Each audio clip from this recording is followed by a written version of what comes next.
Well, hello, Desert Hot Springs. I have for you today a special guest, and a lot of you know who this gentleman is that I'm going to be interviewing today, and I'm just going to let him go. This man, he covers a lot of subjects in a short amount of time, so we're going to follow him.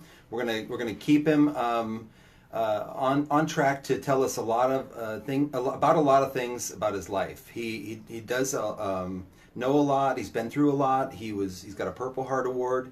And what he brought me here today was his board that he brings with him to most events where he can kind of point to different things that he went through. And it's a collection of things that he realized were either mementos from his tour or mementos from his service in Vietnam. And the person I'm talking about today is Mr. Eddie Johnson. So Eddie, I'd like to welcome you to my little home studio here, and we're going to have a nice little conversation here on Memorial Day weekend. This is a great studio. It's bigger than one in Hollywood that I've been to. Thank you.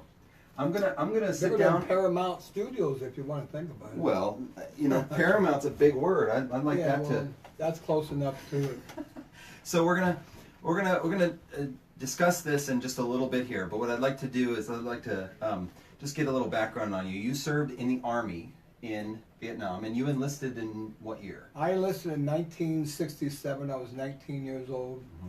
I really kind of enlisted for 3 years, but when I found out, signed the paper, it was 8 years. It was 3 years active duty and 5 years inactive. But through the time of Vietnam, with my injury and things that had happened in the service, the government, or actually the Army, decided to retire me out of the service 1970 and gave me a medical discharge due to my disqualifications due to my medical injury that I had in Vietnam. Now, if you hadn't been injured, do you think you would have stayed in the military? Oh yeah. I was signed up. I didn't. It's funny. I didn't run out of my country. It was that time was the draft. Mm-hmm. Nowadays you don't have the draft. It's all volunteered. But at that time I didn't want to be drafted. I wanted to enlist in the service. I just figured I had a better outcome. I kind of didn't want to go to Vietnam, but when I got orders, I went to Vietnam. It was an experience that I'll be embedded in my brain the rest of my life. Wow. Wow. It's still up there. I can remember a lot of things that happened in Vietnam that I will talk about, and I keep talking about. We have a panel of Vietnam combat veterans speakers, and we go to different high schools in the desert, and we speak to the students, and we try to do junior classes. We've done 15 schools at one time in one school year. This time I think we did about 9 schools. We have one more we just did Cathedral City High School the 20th of May. And that was all day from 8 in the morning until 3 in the afternoon. We got the theater. I love theater work because you can put more kids in the audience. Mm-hmm. And I can walk the theater, and I walk the theater good. I walk the stage good, and I just kind of speak the way I speak, and I let the word out. We have a lot of students that, I'm going to tell you something real quick. A lot of the people put the students down. They don't think they're worth anything. They don't understand. No, they read books, but to hear a veteran talk about combat, they totally give you their total attention. Wow. They don't sleep in class. They don't get on their cell phone, mm-hmm. and they listen. You're like a superhero. You're like a superhero in front of them. Yeah, I just talk. I just do my thing. They just filmed me on a local TV station too, and called Salute a Hero. They call me their hero. A lot of people do that, but you know what? I'm just me, and I'd like to express what I went through in combat. Maybe they'll learn a little bit. So if they ever go into service and get in combat, maybe they'll learn from me and they'll stay alive. A lot of guys in Vietnam, we didn't get to be told, hey, how to stay alive. We just kind of protected yourself and the other veterans too, that were other soldiers that were with you. There was no problem with the racial incidents. It was black, Mexicans, and white. We all kind of protected each other in Vietnam, and there was no racial problem. I had problems with mosquitoes trying to attack me. Mm-hmm. I'm going to find, I think, during this interview that I'm not going to have to ask you much about your service. But so I'm going to try to pop in some different things that I'm seeing. Cool. I think that with your personality, from what I'm assessing, I think that there are a lot of servicemen, obviously a lot of servicemen out there who have left military life and left service. I think that what sets you apart is that you have such an extrovert, outgoing personality that I think that you had your experiences that someone else would have had the same, who maybe have had the same experiences, who didn't have your personality. That information and that personality would keep that locked away in that person, and you would never hear anything about it. So I think that what sets you apart is that you're open, you're willing to talk about your life to other people in front. And you said you loved the theater, the environment of school. So that shows that you've been given the gift to tell people about Vietnam, to tell people about what happened to you in Vietnam and all your experiences. Is that accurate? Yeah, you kind of summed it up. I just open up and say how it is. I mean, a lot of guys, like I told the TV station the other day when they were filming me, was that, I just say how it is, but a lot of veterans will talk about combat. They'll hide it. Later on in life, they'll maybe get around the medication or their pills and start doing something weird, and all of a sudden they're trying to commit suicide. And but with me, I just express the way I feel. I stay busy. My mother, bless her heart, she passed away in 2010 of pancreatic cancer. I took care of her for 10 years. But when I went to Vietnam, she was there for me. My father was too, but my mother was more so there. She sent me canisters of cookies, no brownies. She sent me canisters of cookies and gifts for Christmas time. And that was my Christmas, wow. And then when I got stateside, a lot of veterans were getting spit on. I didn't have that problem. I never got spit on. I wore my uniform proudly, and my mother decided she wanted to throw me a welcome home party. Well, we lived in Burbank at the time. I'm born and raised in Burbank. And I remember she invited like 600 people in her backyard. I don't know who these people are. Yeah. And it became, she wanted these people and herself to honor her son and say, welcome home from Vietnam. We had Tahitian Hawaiian dancers, 2 girls who were sisters. They get out there and dance. My mother made all the food. There was cakes she did. I had the layers on me, of course. She had her gentleman who did her hair, Mario. He did all the camera work, and he always made sure I put extra layers on the girls so I could get that extra kiss in. You know what I mean? But I just came back from them, Yeah. And it was awesome. I have a scrapbook at home from that, keeping that my mother did for me. But she did an Army Mothers and Wives Club when I was in the Army. Then she did veterans activities when I got out of the service. So, when she passed away, I followed in her footsteps. I would never fit in her shoes. They were too small. We almost fit the same size. But it was just something to do. I stayed busy. I stayed active in this town. Talking about Vietnam, I will always commit myself to talk about Vietnam because it's embedded in my brain. It's there. It's something that happened to me, young age, and we have a panel of 4 Vietnam combat guys, and I know this one gentleman, Aaron Garcia. His wife tells him, "Hey, it's 50 years old. Get over it." When you go to war at 19 years old, 18 years old, it ain't easy to get over it. That's something that you just never will experience again, and to have that happen at a young age, people are trying to tell you, "Can't you get over it?" I can't. Well, you're at 18. You're partially still developing. You think of a 16-year-old who's got a little more growth to go. So at 18 and 19, you're at the tail end of your development, and to go through what combat veterans go through at 18 and 19, for some of them, it's like altering. And it's a different. It's like we're losing stuff in our childhood, and I lost some years there, and coming stateside. It was just a different thing. I didn't really get misjudged. The only time we really get thank yous for our service is since 9/11. Now, a lot of the veterans are saying, "Oh, you're here, thank you for your service." That's an honor now. Where was it before? We didn't get much of that, So that's a good point. I think that there's a lot of things that are I guess the word is played with, tinkered with. And one of them is the military. And I think that when you talked about being spit on or spit at, I think that there are marginal forces and marginal people, marginal players, marginal agendas that tinker with something like the Vietnam War. And for one, it's the media. The media will tinker and play with certain things, and they will characterize an event a certain way so that it fits an agenda. So, you know, when you talk about that whole thing, born on the 4th of July, all that stuff, all that came out, you know, I think that you have to take that stuff with a grain of salt, because it's there's a huge amount of money and force behind playing with actual events that people went through for their own purposes and things like that. So you have to, you said after 9/11. So obviously there were outside forces tinkering with the military to now use it after 9/11. And you said, where was it before? Excellent point. Yeah. So So what I'm trying to say is, take it for the core of what it is. Each thing for the core of what it is. Don't let outside influence dictate how you feel about something. Get to know the actual person and feel that out first. That's my 2 cents. Yeah, there's a lot of people that, well, I think they judge too many veterans, and you can't do that. Listen to what they have to say.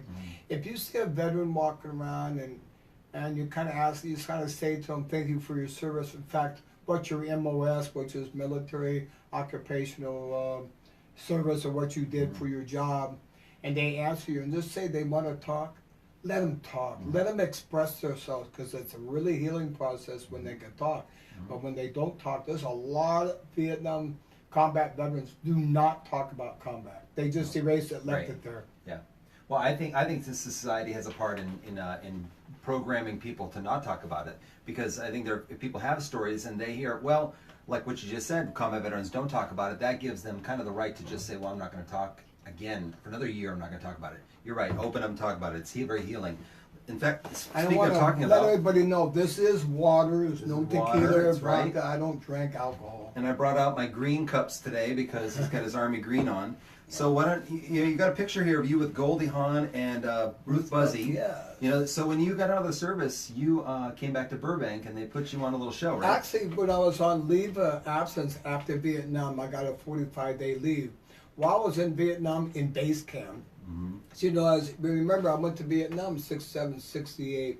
And so while I was there in base camp, we had a audio version, which is really like radio. We didn't have any TV out there. And they were showing this show, and I thought, wow, I live in Burbank. So I started writing the NBC studio management, actually the main head honcho. And I have pictures of all this, and I also have the letterhead and the address that they sent to me. They sent it to Burbank, really, not so much in Vietnam. And they they did send me a letter, said, when you get stateside, you come and see me. I'm going to take you on the Rowan and Martin Laugh-In set. I'm going to introduce you to Dick and Dan. Well, Dick and Dan, the main people, they were not there, but Goldie Hawn and Ruth Buzzy was. And regulars on Laugh-In at the time. Yeah. Yeah, and Goldie Hawn, that's how she got her start in show business. They were doing takes for Halloween and Thanksgiving takes together. Now, they already had one man in the audience, and he was clapping. Well, it wasn't a crowd, but it was just him, and the whole big bleachers clapping. And Goldie Hawn would start saying something, and the director said, wait a minute, you get them all flobbed up? It's like, you're stupid, but you're funny. And that's really how she got her show business, was the Laugh-In show. And now I find out, too, that she did, I found out she wrote a few books because she had some major depression hookup. And just recently, she did film a movie with her daughter, I believe it was. And she does live up here in Desert Hot Springs that called Two Bunch Palms Estates. I've never been able to see her, but if I do, I'll sure give her a picture of that. Ruth Buzzy, who's the other lady in a little leopard suit, she lives in Tehachapi. Wow. And she used to play the little old man and hit people in the head, Yeah. But it was just this was an idea that, wow, what a trip. And there's a little kind of a gray spot way above my hat there. That was the NBC camera. And so when I got done with all this stuff, the guy decided, I'll send you a picture. Well, I got pictures all over this place. But that's like a conversation piece for me. Yeah. So when I go to schools and talk, one of the other speakers with us is Pat Sprinkle from Coachella out here, is originally. He says, bring that picture along. That's cool. And I said, okay. So every time these kids don't know it nowadays. They're too young. But they say, my grandfather. Grandfather? Yeah. That makes me old. Grandfather? Why not father. But it makes me old. I'm thinking, oh my goodness, I must be older than I think I am. I think that your experience in Burbank when you were on leave, I think it gave you the green light to be the open and extroverted person you are. And I got to interrupt you. I'm remembering, now you give me back some memories. When I came home on leave, I talked at a place called the Olive Wreck, and I think it was for, oh my goodness, Veterans Day. I had like 45-day leave, but I had another leave too. And I think it was a Veterans Day ceremony, and I talked at the Olive Wreck about things that I did in Vietnam, and then I was getting times to be able to talk to luncheon groups that people would call me. I get free lunch. So I didn't care about the eating. I wanted to express what I just went through in Vietnam. But then after that, it got kind of like difficult with me on certain things. And I started getting a flashback of Vietnam. I'll tell you what, had to leave of absence, went back to Fort Hood, Texas, where they stationed me.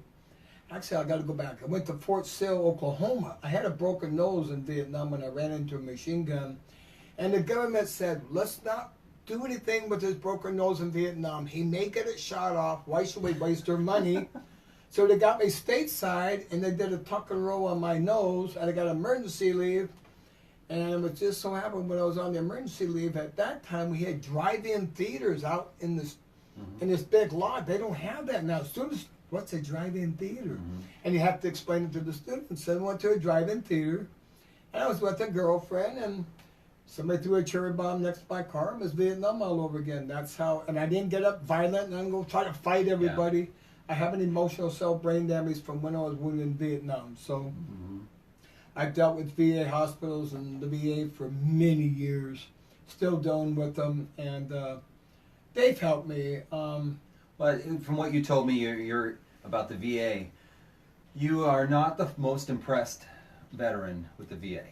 So you deal with them, you do your best with them, and I think there are others. So but you get by. And one interesting thing that I came across in my head when I was talking to you is that I wonder what you were like when you were 30 years ago talking about this stuff. Because now that you're 71, your whole age group, all of you are dealing with health issues. And I know you just recently survived, not survived, but you made it through a procedure, and you feel a lot better. But because now you're talking, about your experiences with the military, now you blend in a lot of your medical stuff. That was a funny thing that popped through my head, was that I wonder what you would have been a talker like without all your medical stuff when you didn't have to go so much. Yeah, I think like I explained to you a little earlier. I faced death many times. I shouldn't even be here. I've been put on this continent to keep going on. I've been really close to not coming out of the hospitals, even recently, and here I am. It's not my turn to go. It's my turn to keep teaching the students and letting the other people know out here what Vietnam was like, which I'll talk about it forever if I can. This fabric you have on here, this was actually present with you when you were struck. And am I correct in saying that when your track was struck, you were thrown or you were taken away, and this did not go with you? And I don't know. Later on, they brought this to you, right? Yes. What it was, it's the camouflage cover for a helmet, and the thing is, I was on the track, military personnel carrier, and I was operating a 50 caliber machine gun because there's 260s and a 50. But the 260 machine guns were outside, so I was running the 50 caliber, and I remember the turret was broken, so I fire and push it back. And I decided, my friend Jim King came into the track. This is him with the shirt kind of cut open like a bullseye. That's Jim King. And he says, I'll take over, Johnson. So we always went with his last name. We didn't have the first names. He says, I'll take over the 50. I said, no, it's okay. No, I'll take. So he gets on the 50 caliber, and he's operating the 50. And at that time, it was funny, at that time, we were set up on a perimeter with our military personnel carrier, and we had heard there were 1,100 Viet Cong outside the perimeter, and we were also set up 13 miles from Cambodian border, northeast of Saigon. We were going to be a blocking force for the 10th offensive, so the regiment of VC, the Viet Cong that were coming out of the north, we would kind of slow them down and hopefully stop them before they hit Saigon. And Saigon was the state capital, or actually was the capital of Vietnam. Now it's known as Ho Chi Minh City or Ho Chi Minh capital. So at that time of battle, when I started to get off the 50 caliber, I grabbed 2 ammo cans of 60 ammunition to go out the back door when the ramp was up. And for some reason, I looked back, as Jim kind of said something, I think. And when I looked back, an RPG-7 rocket went through the driver's hatch, hit the engine compartment, and blew me out the back door. As I looked in, I could hear Jim King crying, "I've been hit, I've been hit, the track was on fire." But that's how I remember, because I was blown into a tree and knocked out. Wow. Yeah, so this when did you first realize you had this back They in your took it, possession? they grabbed my helmet, they gave me the helmet. I was in the military, medevac chopper, and I gotta tell you something. We weren't supposed to be choppered out. We were going to get overrun that night by 1,100 Viet Cong. And I was 20 years old then. I'm thinking, oh my God, I'm going to die in Vietnam. Well, it took them 2.5 hours to get a chopper out. When they landed it, Jim King and I were on the chopper. Wow. They handed me that helmet. Wow. Because, you know, in our days, we didn't strap the straps underneath our chin. Yeah, it's just hanging straps. Yeah, because if you hit something, you're going to end up breaking your neck. Yeah. So we'll lose the helmet. So they gave me the helmet. They gave me the cover. You learned that by not strapping your helmet, you'd probably survive. Yeah, I should have learned that in my marriage, but I didn't. I'm going to take pictures of these and I'm going to post these in the article so people can look close up, because I know you're not computer savvy. You admitted it. Yeah. You said that's not your forte. No, so I can take digital photographs. I'll put it in the article and people can zoom in and read everything on them if you want.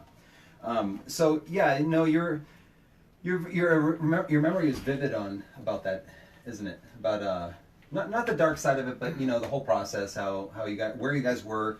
I mean, the Tet Offensive, wasn't that about where they had you had placed members of the opposing side inside? Well, yeah, what I'm going to tell you is the Tet Offensive, supposedly people were thinking it's in February, but my understanding was the Viet Cong they forgot that it really started in January. January 1st was the original Tet Offensive. And in 1968 for the Tet, there was a lot of battles, a lot of bloodshed. In 1968, period, in the Vietnam War, from what I understood from the United Press International, there was more casualties of U.S. soldiers of any part of the war was 1968. Wow. And when they hit us on January 1st, the battle I was in was known as the bloodiest truce battle of the Vietnam War. Wow. We never got newspaper articles and books. You know, the Marines get all the books. I was in the Army. So I didn't get any books. Nothing written about, always the Marine, because they're the first responders. They're the ones that call in first. Yeah. And then the Army goes in. One thing I liked in Vietnam, that people make fun of me, is I liked the food. It was sea rations. Everybody else goes, what, sea rations? Hey, it was World War II left over from World War II in Korea. But let me tell you, when you didn't have a Burger King out there or something like that, or a pizza place, it'd fill you up, wouldn't it? Man, it was good. Yeah, yeah. It was good. And we'd take pieces of Claymore mine, and the Claymore we'd light up, and that would heat up our cup of coffee. You know, things come back. Right now, I'm feeling pretty good. Sometimes I'll get teary-eyed and choked up when I'm talking, because it's embedded. A thought trail will lead you to a friend you may not have anymore, or something like that. So that. Well, I'll tell you something that when I speak to the students, I bring it out. There's two things. I bring out December 26, 1967, and January 1st, 68. But the one thing that helped me the most was that I was in the field again. We were outside. Dao Tieng was my base camp in South Vietnam. And we were further out. We were trying to get back into base camp, getting ready to move out for that big battle up for the Tet. And we were walking, and they said, okay, you're going to be in mine sweep security. And I said, okay, we're walking. And what got me is, I remember seeing these king cobra pits and bamboo viper, the actual bamboo pits. They were, the king cobra pits were like square cut out holes in the ground made by shovels by the Viet Cong, and they throw king cobra snakes in the pit. Luckily, nowhere to go but down in the bottom. In the pit. Yeah. So you're walking and there's bamboo over the top. You're in the pit. You're going to get hit by king cobras. The ones we saw were already open, so they were all cleaned out. There was no snakes in there. And I saw my goodness, they're like the bamboo pits too. They would have sharp bamboo spikes going up. That's the poison. You fall in that, you're going to die from that. Those were open, so we had to worry about it. We came down the road and we're walking, and this one gentleman was 18 years old. Now, if I get choked up, you're going to have to bear with me on this. And he was 18 years old, just got into the country, had a wife and a baby at home, and nice guy. And he says, you know, I found a mine. Let's probe this mine with a bayonet. And I said, okay. He says, there's 6 of us. I want you to lay back and kick back, and I'll take care of this mine. I'll disarm it, and we can go on. I said, okay. So they ended up, he started probing the mine with the bayonet. Boom, it blew up, blew him to pieces. The sergeant came up to me and he says, Johnson. He didn't call me my first name. He says, Johnson, we're going to pick his body parts up. That's what you were telling me earlier. That's an experience that you had. We picked up brains and scalp and hair and fingers and flesh and toes and a piece of leg. I mean, out of respect for the man who died. Yeah, but it was still hurt to do this. This is like, oh my gosh. We put him in a poncho, 18 years old, and shipped him back to base camp. And he's just one of the 58,000 plus in the Vietnam Memorial Wall in Washington, D.C. Yep. And I teach the kids that, and I let them know, you know what, I've been lucky. All gave some, and some gave all. Yeah. And I feel everybody that was in Vietnam was trying to do one thing, get back home, be alive. Yeah. And there's still about 1,200, 1,300 still missing in Vietnam. Yep. Could be your age, could still be alive there. I could have been dead there. I don't know how I made it out one step beyond. Every time I got injured on 4th of July, I used to, when I got back, okay, after my mind gets spacey, and that's because of my injury. But after I got wounded and got back to base camp, they shipped Jim King home because he lost his leg, and I felt bad about that, you know, and he also died later on. But anyway, the thing is they kept me in base camp, and then they shipped me back out to the field because the first sergeant wanted me to go out and kill some more. I'm like, kill? I was in bad shape. But you know what? The doctor out there says, okay, you're going to go back to base camp. We're not going to ship you home because you're not missing a limb, but your brain's a little whacked out. We're just going to leave you in base camp. Well, I became the company commander driver.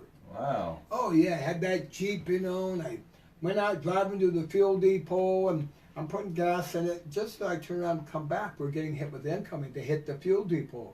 I have pictures of that at home in other books. So I'm driving back and I'm starting to speed. The military police pull me over. And guess what? They gave me a speeding ticket in Vietnam during a firefight. What are you guys crazy? Give me a speeding ticket. We're getting hit with the incoming. Oh my gosh. So I get back to company commander. I said, sir, I just got a speeding ticket. He says, you know, you were due up for rank. I was a private going to Vietnam as private first class after they gave me rank. But they said, we're gonna read you an Article 15 first. That's a fine. And then we'll give you your rank, because otherwise the other way around, you lose the rank. So I was kind of like, I tell kids, why did I gotta get a speeding ticket in Vietnam? Vietnam, a speeding ticket? This is a war. They have rules of war. I remember being on a perimeter and base camp in the bunkers. You can't fire unless fired upon by the Viet Cong. They could be rattling the concertina wire out there. We'd have cans out there. You can't shoot at these people. Rules of war. We have a rule. You can't shoot them. They can sure plug you, but you can't shoot them. Right. Why have rules of war? You're out there to protect each other. You got a rule of war?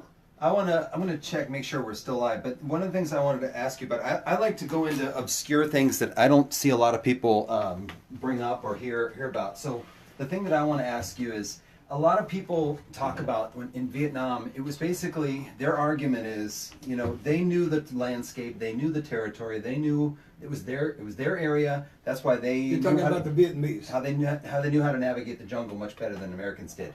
So what you're talking about the Viet Cong? Yeah, Okay. yeah. And I want to bring up the point that if you don't get to choose where you get sent when you enlist. When you enlisted, that's where you were sent. This is what you had to work with. Right. And that's what draws me to people like you is knowing that, you know, yes, it was the Vietnam War has a lot of things that people try to bring up as, well, this was bad about it, but it doesn't matter when you get down to the basic reality that these guys were there fighting for their lives. They were sent there by their government. They had to go and they had to fight. And for you guys to have to probably improvise at times. And you know, I thought of this when you were talking about the pits. You know, you're walking through and it's their area. They set up those pits knowing that they knew how to dig the soil, they knew where to put the soil to hide it, they knew how to cut down the bamboo and how to lay it. I mean, this is their backyard. And for the challenge for the military at that time that were placed there was, how do you live? How do you live knowing that? And I'm sure it came across your mind, because I think it came out in what you said when you said, we just wanted to survive and get back home. And I think that a lot of all those things kind of played into that attitude of, let's just survive and get back home, because you knew you were outsmarted in some ways because of those things. So what does what I just said make you think of? See, Rat, watching a movie, I don't know. You know, it's true. They knew exactly how to set up things where we never did that. Just like that mine, that was a command detonated mine. Mm-hmm. So, but they knew the surroundings, and these guys wouldn't.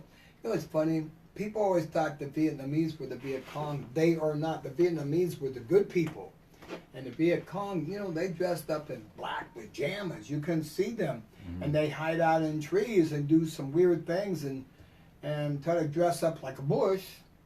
Until you see this bush moving down the road, you think the bush can't move, and it's really a Viet Cong dressed up as a bush. You know.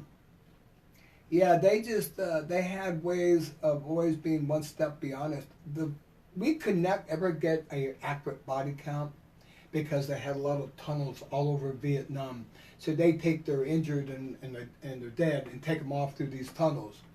I know at one time I actually found out that, being that I was in Dao Tang, that was Cu Chi, the 101st Airborne, they found a hospital underground that was all done with lights and everything, and these walls were all, it was like a one station area, were shaved down with shovels that they had, the Viet Cong had.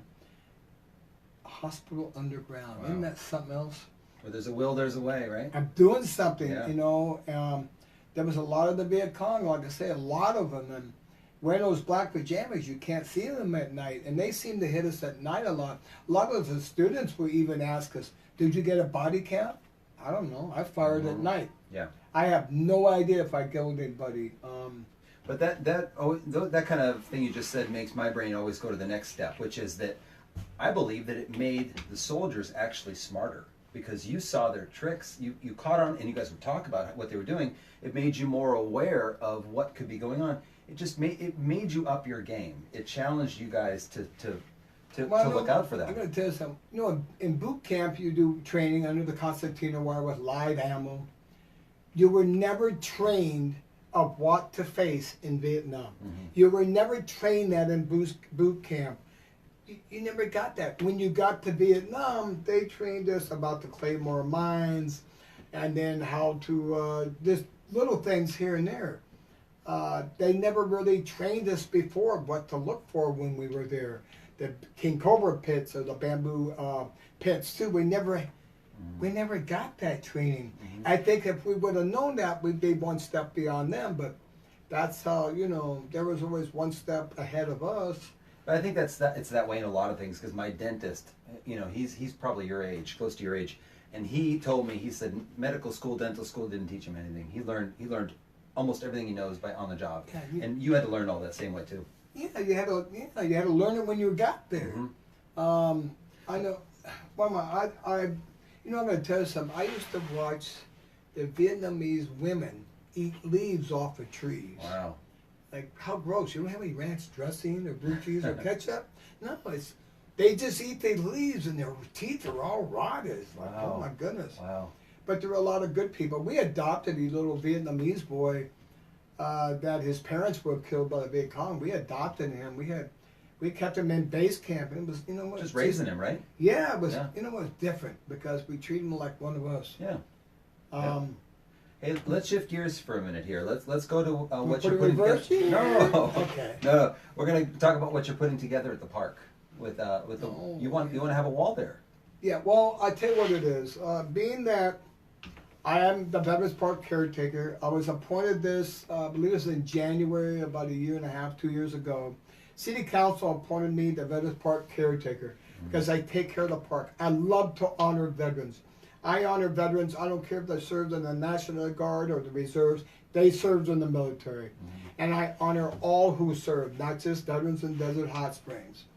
Well, we have tiles for honor and tiles for memory. Well, the tiles of honor are all taken. Which means, because you've already talked to me about this, and I am putting together, I'm going to buy a tile, which means that it doesn't have to be a serviceman that has passed away or was even killed or injured. Just, you can honor them and you can... I'm going to tell you, it has to be a veteran. Mm-hmm. One who had served in the service, like I say, National Guard. He could have died later on after the wars, but he served in the military. Yes. And what I do with this is I have a form, and on that form has to be at least 22 letters on the top, which is his name, maybe on the second word. Or her, right. Mm-hmm. There's women that have served. And on the second line, at least 22 letters. We could have it James John and U.S. Army, and then the years of service. And since the tile, we have tiles that are already in the ground. And what it is, it's $40 a tile. Mm-hmm. And I hand this to the city, and we end up getting a hold of a gentleman named Robert. He is our sandblaster. Mm-hmm. And he will take $40, we ask for $40 a tile. Mm-hmm.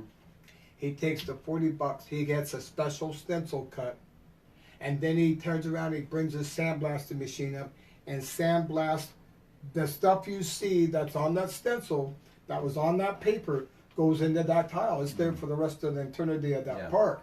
Mm-hmm. Now we got a problem. All the honor tiles are taken. We have memory of. A lot of veterans are happy. They don't care. Hey, yeah, put me in a memory of. Then if something happens, I don't have to change it. Mm-hmm. And so the park is getting full. Well, I presented to the city manager, Charles Maynard. I said, sir, we need another wall put up. So we got our brains together and hooked up something. This wall that we have figured out, it will be 4 granite walls, 6 feet tall, excuse me, 6 feet tall, 24 inches wide. We are going to have, excuse me, just the names of the veterans. I'm not going to put unit served or name. Just the name, like you do the Vietnam trial or the Vietnam Wall, name of the dot. Mm-hmm. And it will be Veterans Wall of Honor, and on top it'll say honor our heroes. Mm-hmm. And I just figured it was time to honor the past and the present veterans. In other words, you have the guys that passed away in World War II. Okay, if you know them, and you have to show proof of a DD-214. That's just something the city manager wants to do it all legit. We don't have no fakers on the wall. Mm-hmm. And this wall, I'm doing a fundraiser on. It's something that I want to add to the park. It's going to be gorgeous when it's finished, but I'm going to need about $80,000 to do it. So I'm going out trying to raise money to get people to donate. Mm-hmm. This is what I like doing. I'll go out and push the point. I even spoke to the city manager the other day. I said I would like to go to other cities and present it to their city council. It's not going to be just for Desert Hot Springs veterans. Mm-hmm. It's to honor any veteran who served. Mm-hmm. They have Patton Museum out in the summit. They have bricks out there for veterans. They also have a Coachella. They have a veterans park that's really gorgeous out there for any veteran who served. But this wall was something different. It will have lights on it, granite and marble. But if somebody donates $5,000 or more, then their name will be put as a sandblast in their name near the base.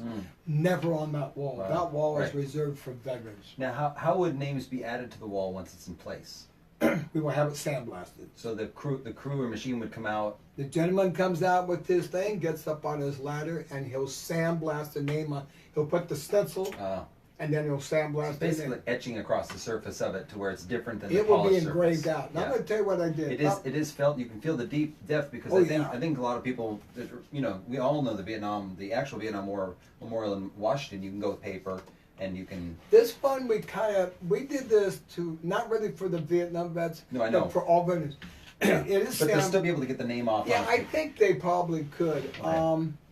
And what's so great about it is when well, the park used to be called Desert Hot Springs Memorial Park. Right over here. It used to be called that? Yeah, and I went and spoke to the city manager in the city, and I said, listen, I would like to see that park changed as a title to Desert Hot Springs Veterans Park, because a lot of us are still alive. We're not deceased.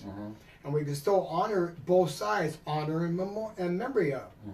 And they kind of said, yeah, and that's where we got the name changed to Desert Hot Springs Veterans Park. Yeah. And then the lighting in the park was kind of dull, and since I'm a Veterans Park caretaker, and I couldn't read nothing, they brightened up the lights. And then they took some big trees out that were termite infested, because we're not doing no good. Now the park's looking really good. Yeah. But the problem is, those tiles are being used up. I don't want to stop not honoring my veterans. I want to honor anyone who served. Yeah. In fact, I honored a Canadian veteran. Honored him at the park. And I felt honored about that. One time in April, we did 22 names in the park and sandblasted them on a Saturday. It took about 4 hours. Wow. It was awesome. Wow. Yeah. And what I do is, once they turn me in the paperwork and we fax it to the sandblaster, he makes sure when he calls the people that the spelling is correct. Because once you engrave it in that park, you can't have a mistake. One error can undo months of work. Yeah. Like you were saying, somebody who really didn't serve who ended up getting on the wall. That'd be a. We won't do that. Right. I know. That's why you're making sure in the beginning that none of that ever happens. Because if it did, it wouldn't be good. Oh no, it would make us look bad. You know, we. Wait a minute. Why did you allow a Canadian, and how does it work? How does that work? Well, because he served. He served his country, but he did serve in the service, and I thought I can't eliminate him. Yeah. I can't do that because he served, so we allowed him to serve. If somebody came up from Mexico, I think, and wanted his dad, who served in the Mexican army, I'm not going to turn him down. He did his time. It's just too bad. It's just from another country. Now you're making me concerned about something in Desert Hot Springs.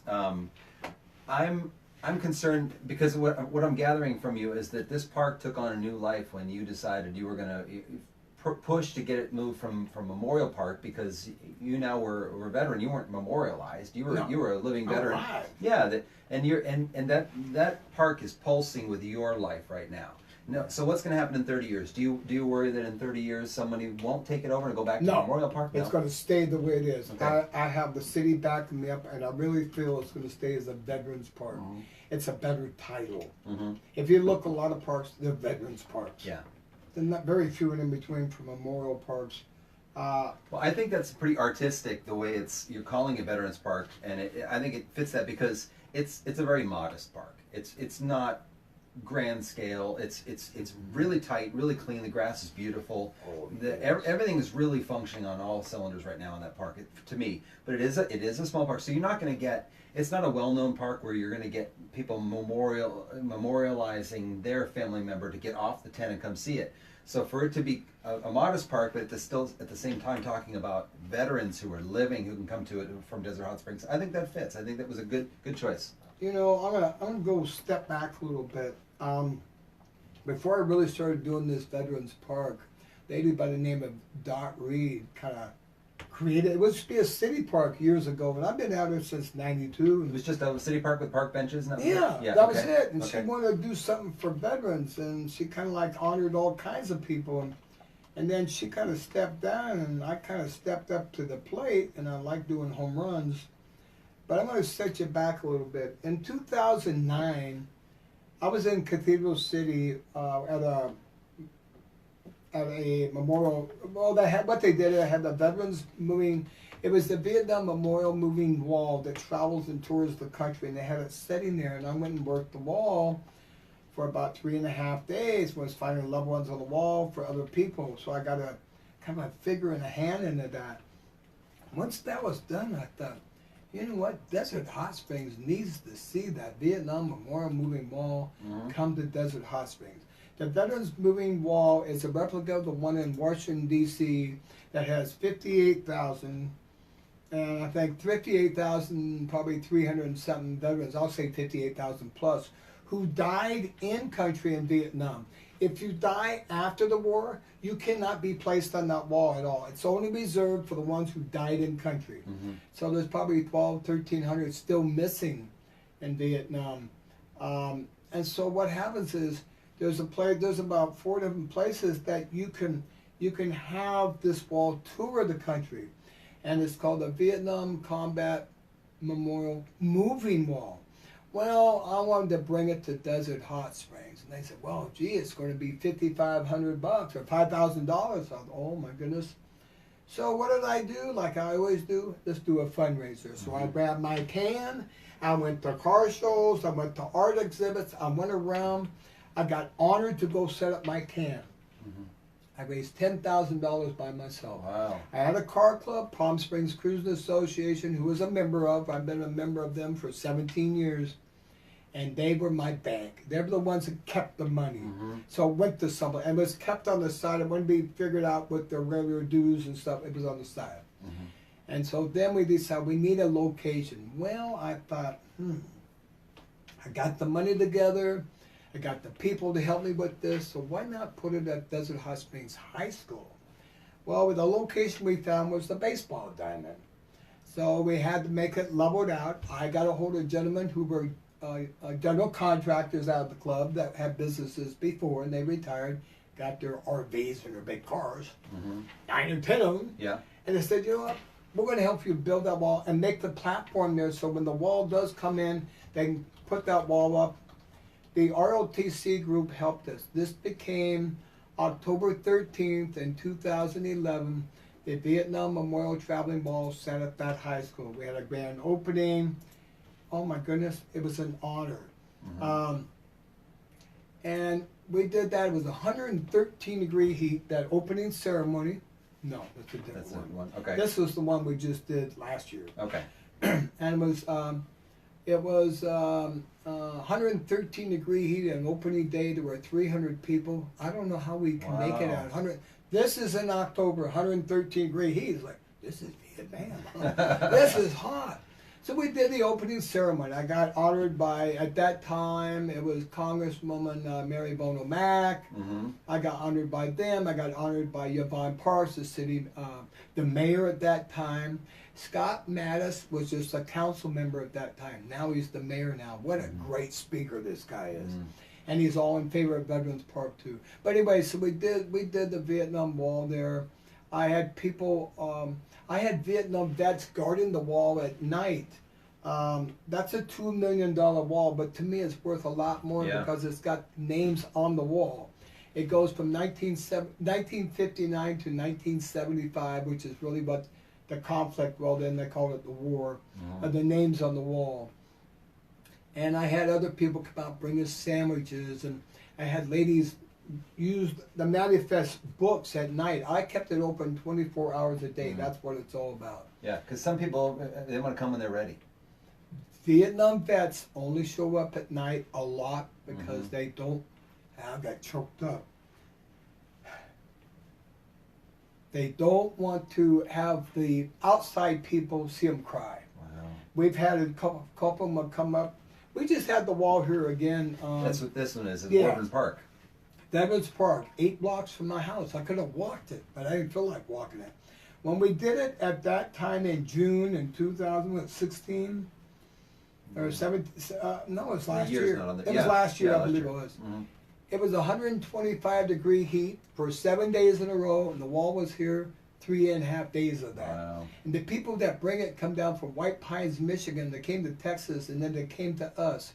We were the only place that the traveling wall would set in California for any time was Desert Hot Springs. Wow. And it was $5,000 to bring the wall, but that doesn't also, it doesn't count for where you got to spend extra money for a hotel room and security. But I would have, see, the lady who did this one did it different. I would have the Vietnam vets do security. We know what that wall is about. So you weren't part of putting this one together then? Well, in the way I was. I consulted, but you didn't fundraise for it. No, but at first, the mayor asked me to bring it. And I don't play with computers. So I thought, oh, that's a lot of stress. So somebody else kicked in and said, I'll do it.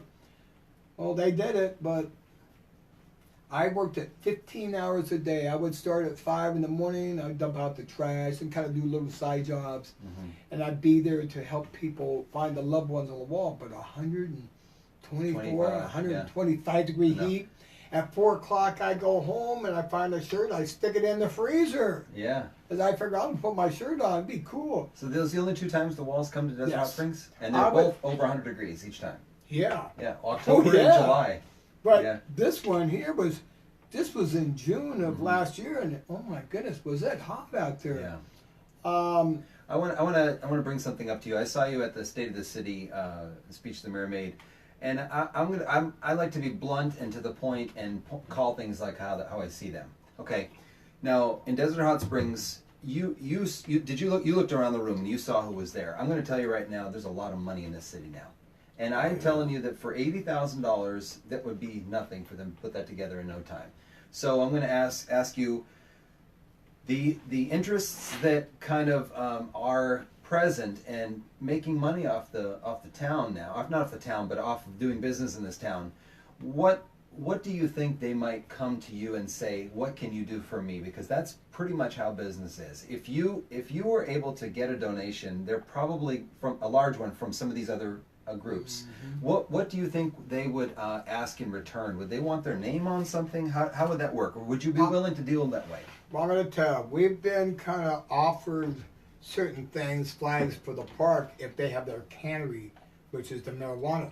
I don't want any titles like that in that park. They can have their name. Wow, you're putting your foot down. Yeah, this is not an advertising piece. This is the Veterans Park. And that's exactly what I wanted to see if you would say, because that's why they hold their money back. So oh well, be honest. You know what? I'm being honest because the city feels the same way I do. Why should we advertise their marijuana name somewhere?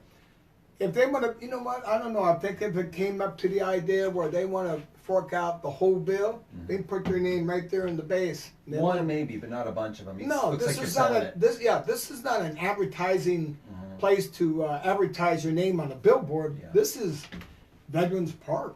So how are you working around that? How you got to really try to fundraise a lot? I have, well, you know small what? donations, smaller. Yeah, this is what's going to happen. I've already gone to some people and said, would you like to make a donation? They'll donate maybe $200, $300, $400.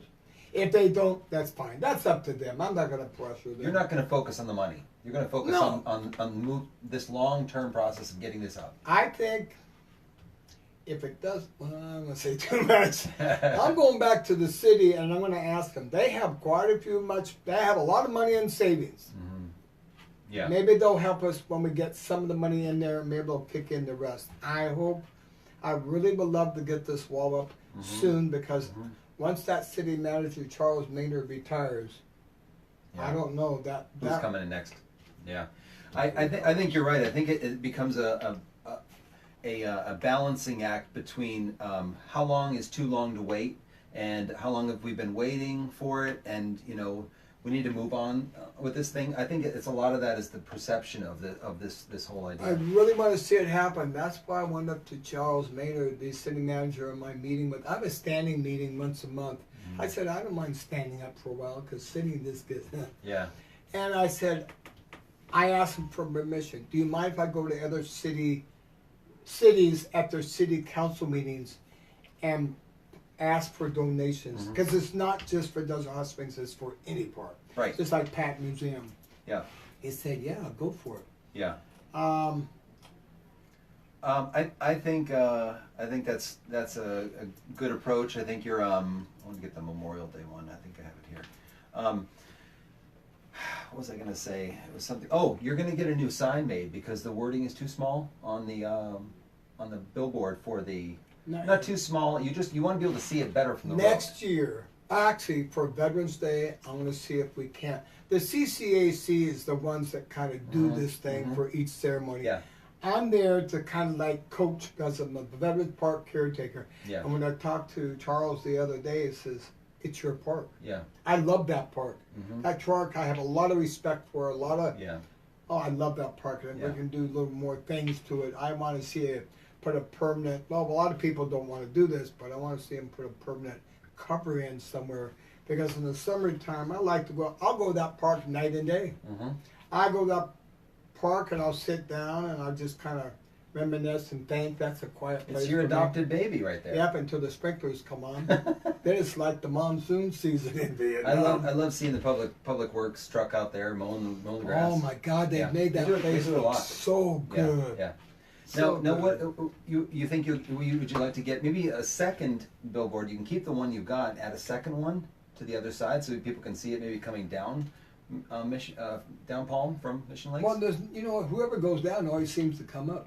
That's true. Go to Good work. Point. Good point. But you can always keep adding Yeah, layers. I would like to see them do a double sign, not quite all the way down the hill, but yeah, do a double sign up there. So, but the lettering for the time and the date is too small when you're driving up the road at 30 miles an hour. You can't read that. Well, the sign they just put up for the event tomorrow that you're going to be at, the font is bigger, so you got the date and the time is small. If you go further down the road and you're coming north on Palm Drive at Campanino, that's near my house. Yeah, they got the sign there. That's outside Warman Park or Veterans Park. It says Veterans Park. This is the one. Okay. This is the one, just like they advertised for tomorrow. They got on the one down the hill. I hope in Veterans Day they can make the letters a little bigger. Yeah. Because a lot of people, when you're driving the road, you don't want to take time to look at that little letters and then run into somebody. You mean government didn't get something right? Government did. It's the people made the sign. It's a beautiful sign. Yeah. Oh, of course it is. Of course it is. It's a beautiful sign. Well, you're 71 and you. Oh my gosh! Yeah. Weren't I? Yeah, and you moved out here in the 70s. You said you tagged along with your parents and. No, really, they came out. My father bought a mobile home.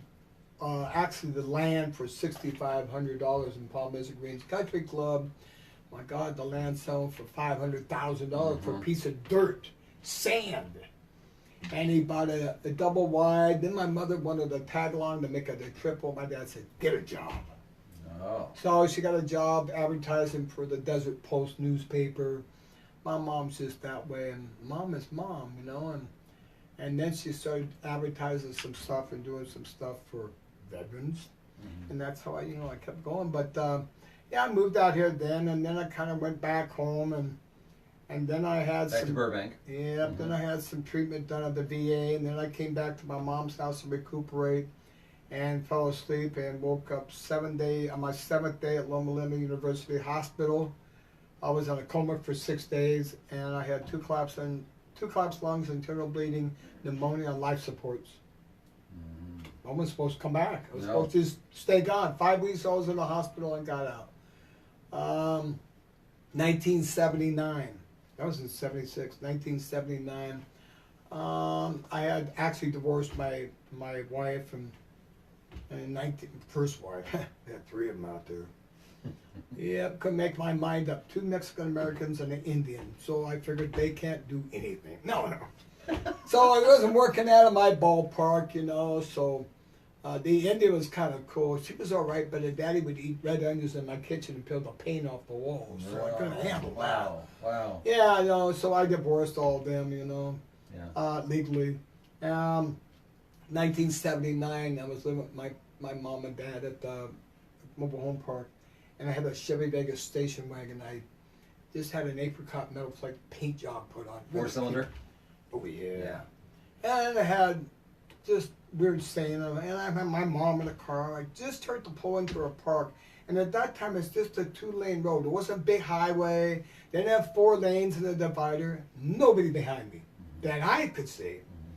And just as I turned left, I got T-boned by a drunk driver who was behind me further, went over the double yellow line at 5 o'clock, and he hit just the crease of the door, spun me, hit me again, and he went down. They caught him for a DUI. And that thing, my car slid into the curb. They called the ambulance, and they brought the jaws of life almost like a can opener or like a shoehorn. Put me in the hospital. I fractured vertebrae in my neck, which is the same thing I had in Vietnam. It messed my lower back up. So I dealt with that for about a year, recuperating. And then things happened in just mysterious ways. In 76, 2006, I developed a blood clot in my mesenteric artery. I didn't go to the VA for this. I went to Desert Regional Hospital. and I had internal bleeding, and the blood clot was in the masteric artery, which caused me to be in the ICU ward for 12 days. And I'm going to tell you a little story. While I was laying in there, they had me hooked up to machines again because of that blood clot. My friend, who's a car guy, Rudy Velasco, lives in Cathedral City. He decided he wanted to come see me. Well, he goes to the gift shop, and there's no get well balloons left. And my stomach's blown up like this, because I also had obstruction of the bowel. He brings in a balloon. It wasn't a get well balloon. It's a boy balloon. Because my stomach was so swollen. Oh, it was a joke? No, it's true. He got me a balloon and said, it's a boy. My stomach's out to here. But it was funny because they didn't have any get well balloons. Right. He had it's to bring a you a boy. balloon, and that's what Hey, it's a balloon, Yeah. but it's a boy. Then my club president, Ross McMullen, he does a lot of prayers, and he came at the prayer. He was crying because they told him that I would have died. I was on the way out. I was never going to come back alive again. Well, I was in the hospital for 4.5 weeks. He came up in August, and we had a show going on at the mall in September, and it was getting close to that. He says, if they don't release you, we're going to put you in a laundry chute, pick you up in the truck, and take you to the show. Well, I didn't want that because the laundry never is clean. And then I've asked the hospital, can I go in the basement? And they go, no, that's the morgue. So I got out of 2006 to the hospital. They got me on warfarin, blood thinners for 16 years. And a couple of years ago, they found out, no more blood clots, so they took me off the warfarin, which is, warfarin is Coumadin, that's like a rat poison. And I remember one guy told me, you come out to Beaumont, because my wife's got some cheese, because we have a lot of rats. We'll put cheese on you, we'll get rid of the rats, because that's what Coumadin does. Yeah, sure. And so then, I got over that. I got over all this stuff. Getting off those medications and moving on. And then this year, I developed something that was a life-threatening situation because I was gravely ill and I was messed up for about 2.5 months and had surgery, and I don't have cancer. Oh my God, I don't have cancer. Praise the Lord on that. I don't have cancer. And you know what? It didn't keep me down because after the first 2 weeks of being gravely ill, I was still getting up doing something. I couldn't sit around and do nothing. The city manager up here has given me a job. Replace the torn flags that are weather beaten and everything in businesses other than city owned, like the fire department, police department. I don't replace. Right. And I go out and find places. If I see a torn flag, I'll go replace it. That's paid for by the city. Wow. And I love it. You know, I'll go out and do that. And then I know we got a few more new places going in. They're having the flag up. They're getting torn, and I'm thinking, okay, when the manager or the owner comes, I'm going to go hook up with that. Good for you. I love doing that. That's what. What are you doing? My next question is, what are you doing to keep yourself healthier now that you've had all these scares?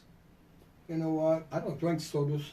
Don't drink sodas? Good? No. I don't drink any sodas, any caffeine, no alcohol. I'm not dating right now. What about your diet? You're not overweight. You're at all. You're close. Huh? No, that's just baby just fat, this morning's right? breakfast. That's right. That's all. 71 waffles in the baby. Yes. I just, I drank a little milk. It coats my stomach because I have an ulcerated stomach. Drank a lot of water. I just kind of try to eat salads if I can. Well, you're a fighter. You've fought your way through a lot of things in life, so you must. If I had a box of sea rations, I eat it. You heard that, Pat Spray? Maybe you're surviving on MRE type food. Maybe, I don't know. No? You know what? I just, I don't know. Tell me about your patches that you've got. Oh, the ribbons and things? Yeah, of course, the Purple Heart. Okay, this, you can feel that. It's very heavy. Got my name on it. I've never held one. You never held one? Oh, wow, yeah. Yeah, it pulls your jacket down. I walk like this, Yeah. Yeah, it's pretty heavy. Yeah. This is National Defense Ribbon. Everyone that joins the service will get a National Defense Ribbon because you're defending the nation. Vietnam Service Ribbon. That's the service ribbon for the colors of the Vietnam War. 4 small bronze stars is for each major battle the 25th was in, and I only remember the one that was Suy Tut, the one for January 1st, 68. campaign ribbon. I should change this piece and put 59 to 75. I just never changed that part. Mm-hmm. This is the Purple Heart ribbon that I add to it. Good conduct medal because I took orders, listened, and didn't tell the guy nothing else. Mm-hmm. Combat infantry badge. Or as Bill Hawkins yesterday said, he said, I forget how he worded it. He said, "Could never catch me doing things wrong." Award. Kept my mouth shut. Kept my mouth shut. Okay. But I had a lot of hair when they pinned that Purple Heart on me. I could have had an Article 15 and be able.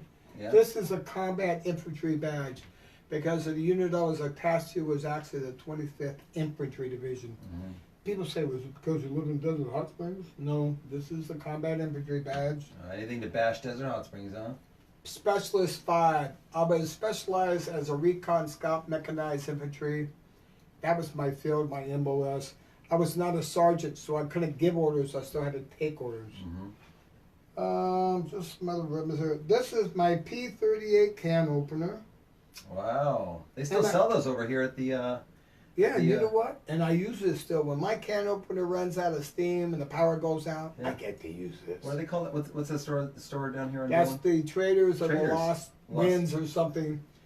I know. Surplus store. I know Scotty. He's got and you know what? He's an amazing store in there. I have. He and his wife. Yeah, I have a picture of me in the back, and I signed and gave it to him. Oh, yeah.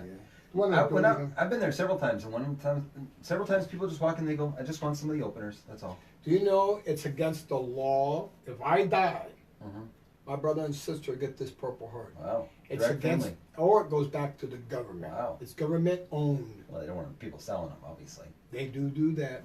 Not Scotty. He's a legit. Yeah. He's legit for that. Yeah. Then it's just some other passes. The 25th. Yeah. That's the 25th Infantry Division. That's right. We can't go through Memorial Day without recognizing Scott and his wife over there at Traders Lost Surplus. He's just a quiet guy. He has a tile. He has a tile at Veterans Park. And this is a shirt I have made up. I was going to ask you to show that. Yeah, I got a shirt made up. I just thought it'd be cool to have. Because they wear out, you know. You know that. You got to have them made up. Oh, yeah, especially when you're sitting in the sand dunes out here in the desert. Yeah. And then if you're walking around during a sandstorm. Yeah, yeah. Nowadays, what I do is for activity. Right now, I'm still recuperating, but you know what? I do some car shows. I gotta say something about our car club. They always do something good for veterans once in a while, and they always respect me and honor me, and other veterans would appreciate that. But I have to tell you something else besides the car club on that. Not just veterans. We raise money for the Desert Cancer Foundation out here, and I've been doing it. I've been in the club 17 years and done 16 years of their Dr. George show. We get out there. We get an area at the tennis gardens. We get 18 acres of grass. We put 1,000+ cars out there, and we'll cut a check for $80,000 or $90,000 to the Desert Cancer Foundation. The ones who don't have enough money, they'll kick in and do a $50,000 grant. Wow. Not a check, but a grant to help them. We had a gentleman up here, Wade Wagner, super nice guy. He developed liver, lung, and colon cancer and died at 56. Wow. I knew him very well. He only lived a couple miles from my house. But they ended up giving him a $50,000 grant. But he decided he had family in North Dakota, and he went and stayed there, and then he passed away there. And it was just sad because 56 years old, it doesn't matter how old you are. Right. And when they told me recently, last week, they told me, you don't have cancer. What a blessing. Because the situation I have, a lot of men get cancer. Right. But it wasn't my turn, you know. But anyway, the club, the fundraising for cancer, the car club. They're the ones that helped me with the wall in 2011. The car club did. Yeah, they were my bank, and they came out and they did everything, and they set up the platform for the foundation for the wall to be setting correctly because I bring the wall in and panels, and we got the RLTC to hook those panels up, and you know that was really cool. The people stayed in the hotel most of the time. I got to tell you something real quick too. I've been honored at different times, but I think the touching one was at the Riverside County Fairgrounds in Indio, California. They, few of the people, there was a gentleman, Nick Negosha, he works as a board member there. They have a lot of bank, but they do a lot of different things. And he suggested he would like to honor a veteran, but he had this old little flagpole, and the flag was small. He went to the county supervisor, Manny Perez's office, and says, I need a bigger flagpole and I need a big flag because we want to honor a veteran. This was last year, so they went out and found an old flagpole. They put a huge flagpole about 80 feet up and a garrison flag on that pole. Wow. Oh yeah, it was Big nice. boy. Yeah, big boy. And then they said, okay, we're going to honor a veteran. Now I was doing a car show at Southwest Church a couple of years ago. It'd be a year ago in October. They do things for veterans. And Nick Negosha came up to me, put his arm around, and says, you know what? We're going to honor a veteran next year. We're going to honor you. Tears came out. Whoa. Wow. I was like overwhelmed. I thought, this is great. So on February 22nd this year, it was cold. Last year. Cold and windy, but I knew how to dress. They came up there, supposed to be 2 people honoring me, 6 different people. State Assembly, State Senator, the county supervisor, the mayor, Mayor Mattis was there, my president, my car club was there. It was an honor to get that done, to honor me as the first veteran in 72 years. And now we started doing that, so I get to select. So I selected this gentleman this year, Clifton Hollins. He did 20 years of Marine Corps. He was a veterans, worked for the county office to help veterans get their disability. Super nice guy. So they honored him this year. I couldn't make it because I was kind of sick under the weather. Yeah. It was nice though. And then after that, Desert Hot Springs decided last year, we're going to honor Eddie Johnson, April 12th, Veteran of the Year. So I did that. Wow. That's what the frame on your plate in your car says, right? Yeah. And then I was at Memorial Day ceremony last year, and Veterans for Peace said, I want you to go out to Cathedral City. We're going to honor you for all the veteran things you've done for the vets out here. So they honored me there too. Judy Shea was the one who read everything. And then it came time for the Christmas parade in Desert Hot Springs. They honored me as a Veterans Grand Marshal for the parade. I rode in a 1960 Lincoln Continental convertible the size of a boat. Yeah. And this gentleman's name is George Dre. He is also a Vietnam vet. He was a pilot. And he brought his car out. He wasn't going to put lights because it was Christmas light parade. He said, I want to put lights on this boat. That was fun to be in that. And then at the end of the year in December, there's a place called Veterans Wall of Freedom in Grand Terrace out by Riverside, California.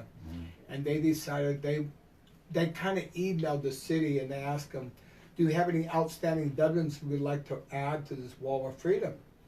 My name came up. So I'm on the Veterans Wall of Freedom. There's 44 veterans over the years from the Inland Empire chosen for this wall for outstanding achievements. I'm one of them. Wow. And then now we're just doing a thing for Memorial Day, and we'll see what else comes about. I want to tell you something that I'm analyzing just from listening to you and talking to Mr. Bill Hawkins yesterday, and just stuff I've kind of gathered. I like to point out big elephants in the room whenever I see them, and one of the things that I'm thinking of right now is, Eddie Johnson here he's a veteran who, he seems to, his name goes around a lot. He's the spokesperson for a lot. He's awarded a lot. He's the face of the park. And I want to point out what I'm seeing happening, okay?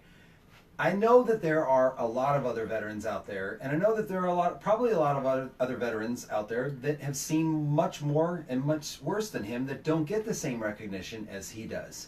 And what I'd like to point out is that's neither here nor there. That is the way it is. And I think that it comes down to, the reason it comes down to is that every single veteran is a different person, and their expression of their experience is different. And some of them withdraw, like I was saying earlier. Some of them are out and verbal, and they're present at a lot of things. Just because I see Eddie Johnson pointing out that he's recognized and he goes to speak a lot, it doesn't necessarily mean he's like veteran of the world. And I'm not putting you down. I think that it's important for everybody to realize that he's carrying on the legacy, and he's carrying it on because he's willing to do it. It doesn't, again, it doesn't, we're not comparing Eddie Johnson to other veterans in any way, saying he's no better, he's better than them, or others are worse. I think that's my take on what I think. You're so part of so much stuff. I want to point out that I don't think you would even think you're the best veteran in the world. You just carry it on, and others who aren't going to do it and step up and do it, you'll do it for them. And that's if somebody, how it is. yeah, That's how it is. and if That's somebody exactly wanted to take it from you, you'd be willing to shine the spotlight on them. But you're not saying you're better. I'm outgoing. Yes. And I used to clam myself up and not do anything. I gotta tell you something else. You know, I've made up some magnets for different veterans. I got Purple Heart magnets. You know, if you go to the Purple Heart place and you ask for a magnet, it's $80 for 2 of them. Wow. To put on your car. I'll just donate it. If somebody wants to give me some money, that's fine, because I'll go out and buy more magnets. The magnets squares, I'll go buy 2 of them. They're $35, $40 for those things. Mm-hmm. But I go to UPS store in Desert Hot Springs here on Palm Drive. Kent's worked out a deal with me that I'll do one. I'll say they'll have an oval and I'll have the Vietnam ribbon on it. It says Vietnam I served, but I add war to that because we never. Hey, look at the cap. Do you see Vietnam War on that? No. Nothing is war. You see World War II, Korea War, but you never see war in a Vietnam thing. So I added that, and then I also one gentleman came up to me and says, "You do anything for Korea?" Yeah, I could do that. So I found the emblem. I went to UPS. They hit it for me, and they print it and laminate it for me, and I put it and I'll glue it on magnets. And now I just go out and ask people, "You want my magnet?" Sure. So I'll just give them a magnet. I've had people donate. One guy gave me $100. Says, "Go buy some more magnets." Wow. He didn't even want one. No, he did. Oh, He was a Vietnam vet. Okay. Oh, okay. I know who the guy is. Yeah. This is for all you've done, and this is great. Yeah. I had a guy at Vaughn's store. It was a snowbird, out of our state, and I gave him some the Vietnam magnets. He said, "I know you did this out of the kindness of your heart. Here's $25. Go add that to your kitty." And I have a special envelope at home. That's what it's for. Yeah. It's for my magnets. I ran across a guy who has magnets. If I can just meet up with him again, and I'll get his magnets, and I can do that. But I just I like sharing things and doing things like that. Yep. Well, we're gonna wrap up pretty soon because you got to save some for tomorrow. They gonna say anything tomorrow, or are they gonna ask you to, or I'll what? be to sleep tomorrow. No. I'm going to do the Pledge of Allegiance to the flag, and then also I'm going to be allowed to speak about the wall, the fundraiser I'm doing, and also being here in Desert Hot Springs. At the Miracle Springs Resort and Spa, they have a Capri restaurant, and I've talked to Mr. Bigford, who is the owner. He's very much in honoring veterans. And I said, can we work out a deal that any veteran and military active serviceman eat at the Capri restaurant? Can they have 10% off? He says yes. So I got a letter signed, sealed, and we have it right there at the restaurant. So just remember, you're a veteran, you want to eat at the Capri restaurant. But you got to show something that you're a vet. There's too many people that say, "I'm a veteran," and they're not. They carry their card. Home Depot does the same thing. And you just check out, show the you card. Just show the card, you get 10% off your meal. So that's really nice. We'll do that for Veterans Day. And too. you got that going. You went in and asked for that. Yeah. I just go in and ask. If they don't like it, I'll cry real big in front of them, and they'll think he hurt me. And no, I'm just kidding.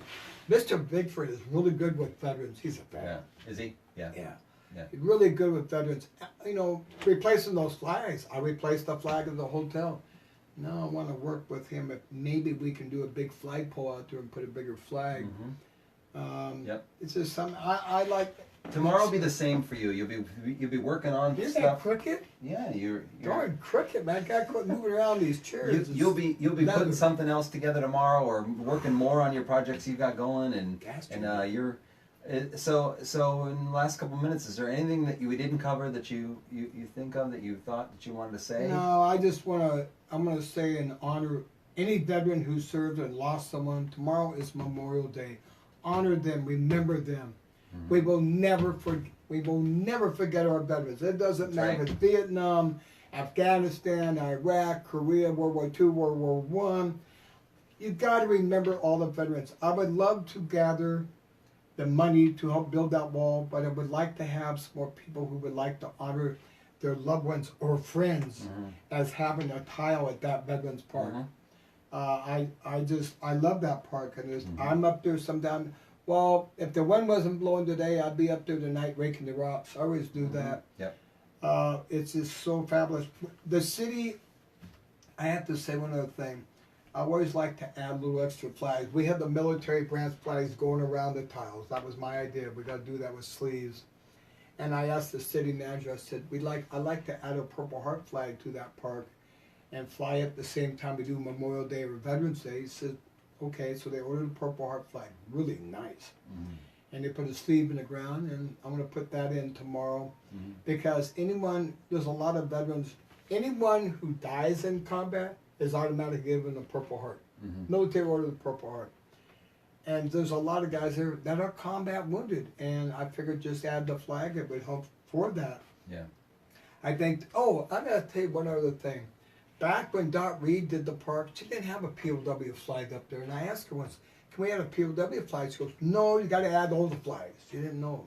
So when George Fisher kind of helped out and took over a little bit, I asked him, he said, okay, September is POW Day. In September in 2012 was the first day we raised the first POW MIA flag to Veterans Park. Okay. Now it stays there. I always like doing something that's good for the city and for that park. Okay. Yeah. So like you said, honor the veterans. Think of them. Stop by Trader's Lost Surplus on Dillon. Just look around his store. Scott's a great guy. His wife's very nice. Do you want people to get a hold of you? Because I know you got your hat out and you'd like to get If you'd like to get a hold of me and talk. Tell them your cell phone number, or what do you want to do? Yeah, I tell you what, I'll give you the cell phone number. I text. I don't email. I'm not that smart yet. You're not social media savvy. You don't like that stuff. I'm not into that. You're stuff. a text to your cell phone. I'm a text guy, the little flip screen phone, and I can text really fast on that. 760-333. 6001. That's text, and I can talk, but the cell phone, after a while, you have to say, what did you say? So text me, and you won't have to say that. That's right. With texting, it saves you a lot of words you can share once you do meet up with the person. Yeah, but then a lot of words I can't spell, like email. I can't spell that, so I don't use it. But if they want to talk to me from the house, they can at 760-671-4687. Give me a call, we'll talk, and if you'd like to do something like for Veterans Day, Veterans Day is going to be coming up this year, and I'm going to be helping with the CCAC. They're the ones that, Community Cultural Affairs Commission, they're usually the ones that do the Veterans and the Memorial Day ceremony. And I'm always active with that because it's my park. Veterans Park is... I love that park. Well, I'll honestly say, since I moved here, it's come a long way, and it's all positive. Oh man, public worker guys do a great job on that. Yeah. And I'm just pleased and honored to be like the head honcho at the park. I like doing it. Okay, so tomorrow we'll see you out there. We're gonna recite the Pledge of Allegiance with your lead, and I thought I'd say it right this time because last time I tried to say it backwards and I couldn't make the words happen. No, I didn't. You said that. You said that you were going to. I know. You always try to insert a joke whenever you can. I have to because I've been hurt so many times in my life, and the brain damage is still embedded. And when my pencil breaks and the ink run out, I can't write on nothing. That don't make sense, does it? No, it doesn't. Pencil and ink? Yeah, whatever. I'm listening to you. I hear you. I know. All right. Come tomorrow. Yes, come tomorrow. Starts at 9:30 in the morning. Veterans Park. The address is 10101 Palm Drive. It's on the corner of Cactus and Palm, just a block down from Mission Lakes. Is that what they call it? Yeah, because it's got the little wash between. Yeah, and it's on the left-hand side when you're going up. When you're coming down, it's on the right side. Makes sense, doesn't it? North or south. We'll see them setting up tomorrow morning for it, early. Yeah, I'll be up there early in the morning. We'll have water. We're not going to have refreshments of like food and stuff.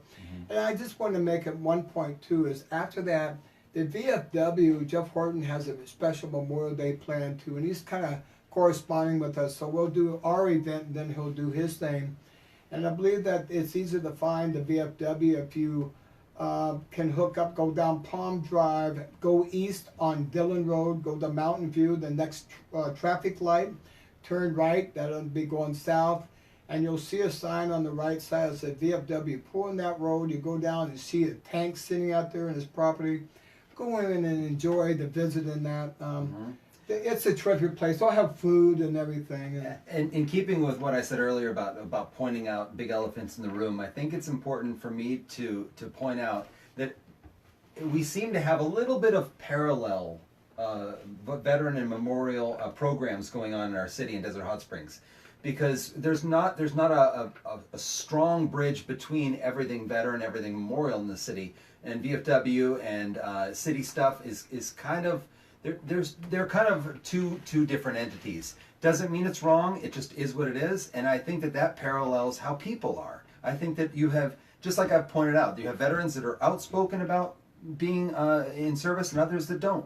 So it's okay to accept that there's two different things going on some of the time. It's okay. It's okay. It's about doing what they want, and you never want to discredit certain people, any of that stuff. Support them, go to them. Just because one won't be at the other one, he was a good man. He's pushing the VFW too, and he's got his thing tomorrow. So just because there's two events, because I wondered about that. I wondered about why there was a VFW and then there was the one at the park. Well, VFW is in the county. It's not really in the city. Right. And one other thing, the Palm Springs Air Museum is doing that carnation drop. I've been to that. Yeah. And when the wind's blowing, if it blows that day, the carnations end up on the runway. Yeah. But they'll have probably a B-52 bomber come over, and they'll drop the red and white carnations. And if you can't get one, they always have someone going around with a bucket with carnations, so you can get one. Yeah. So if that's your event that you pick tomorrow, look for the carnation drop. Yeah, but it's not where veterans get in free. You're going to have to pay a little bit to get in.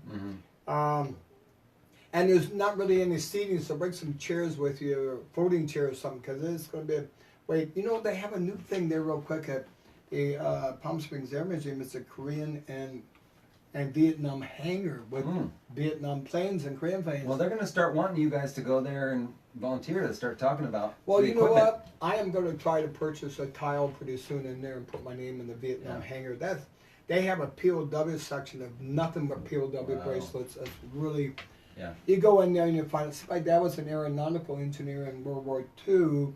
He never joined the service. I have pictures of the planes he drew, like just different planes, X-70 bomber, and